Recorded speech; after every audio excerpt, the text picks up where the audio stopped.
44 aplikasi pinjaman online legal yang resmi terdaftar di OJK dari ke-102 aplikasi yang memang mendapatkan izin tersebut sekarang terancam dicabut izinnya dan terancam bangkrut. Kenapa hal itu bisa terjadi? Di sini mengingat kemarin ada aturan dari OJK di mana pinjol itu harus memenuhi ekuitas minimal sebanyak 12,5 miliar. Namun di sini cuma 58 aplikasi pinjaman online legal yang baru memenuhi syarat tersebut. Ini memang ada waktu dan memang waktunya itu dikasih dari OJK itu selama 3 tahun ya.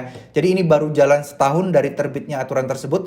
Namun masih ada 44 aplikasi pinjaman online yang jauh dari syarat tersebut. Jadi ada 58 aplikasi yang sudah bisa mencapai 12,5 miliar ekuitasnya, memenuhi syarat dan aman dari izin OJK dan tidak akan dicabut. Karena waktunya adalah 3 tahun dan ini sudah jatuh tahun, masih ada 2 tahun lagi tapi masih banyak sekali aplikasi pinjaman online yang tidak memenuhi syarat dari minimal ekuitas yaitu 12,5 miliar tersebut teman-teman. Ini memicu perdebatan bahwa aplikasi pinjol ini ternyata masih agak sulit untuk berkembang, masih agak sulit untuk bisa survive dan memiliki syarat dari OJK tadi. Sebenarnya syarat dari OJK tersebut cukup masuk akal ya, mengingat biar nggak ada aplikasi atau perusahaan baru yang mengajukan diri sebagai pihak atau perusahaan pinjol yang dengan modal minim yang tujuannya adalah untuk mengeruk keuntungan saja dan memberatkan masyarakat Indonesia.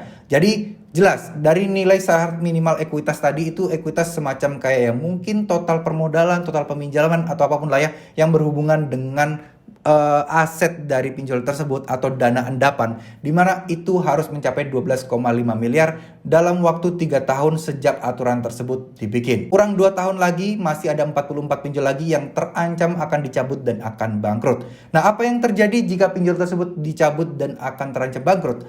Yang akan terjadi adalah buat teman-teman nanti yang misal ada melakukan pinjaman uang di situ, terus kemudian pinjaman tersebut gagal bayar atau pinjaman tersebut kalian masih berhutang dan pinjol tersebut ditutup, maka pinjaman kalian akan otomatis lunas. Tapi dengan syarat kalau misalnya perusahaan tersebut tidak diambil alih oleh pinjol lain yang lebih besar yang sudah mendapatkan izinnya. Ada kemungkinan ya pinjol itu dibeli sama perusahaan pinjol yang lain, digabungkan itu ada kemungkinan. Tapi kalau dia benar-benar tutup dan dia benar-benar bangkrut, ya mau nggak mau kalian mau bayar kemana? Yang nagih sudah nggak ada, karyawan yang nggak ada, ya kalian utang kalian cuman ya jadi hangus begitu aja teman-teman. Ya pasti tentunya ini akan banyak yang berharap bahwa 44 pinjol tadi tidak tercapai atau tidak mencapai targetnya dalam 2 tahun ke depan teman-teman. Ya, jadi semungkin segitu aja informasi yang ingin saya sampaikan. Jadi sebenarnya nggak tahu deh apa sih sebenarnya pinjol ini. Apakah mereka baik-baik saja? Nggak ada yang rumorin mau bangkrut, tapi bertahun-tahun dari rumor tersebut dibikin ternyata nggak bangkrut. Ada yang nggak ada kabar tiba-tiba bangkrut dengan sendirinya. Ada yang tiba-tiba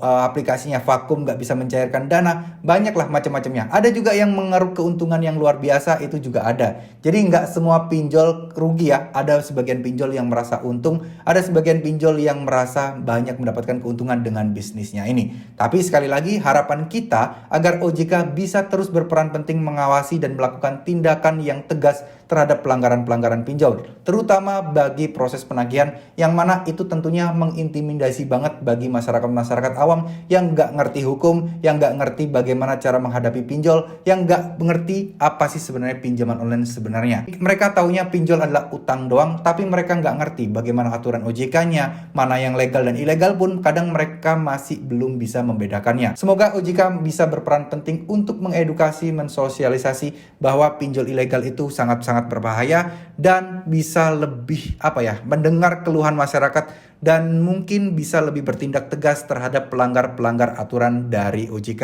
yang dilakukan oleh para pinjol ini teman-teman. Semoga informasi ini bisa bermanfaat, semoga ini bisa menjadi titik terang. Semoga saja semakin ketat aturan, semakin sedikit pinjol yang bermasalah, semakin banyak masyarakat yang diuntungkan dan tidak terkena dampak dari pinjaman online. Dan semoga yang saat ini sedang terjerat galbay, terjerat pinjol bisa dilunasi hutangnya. Semoga bisa lancar dan terbebas dari hutang pinjaman online. Terima kasih. Wassalamualaikum warahmatullahi wabarakatuh.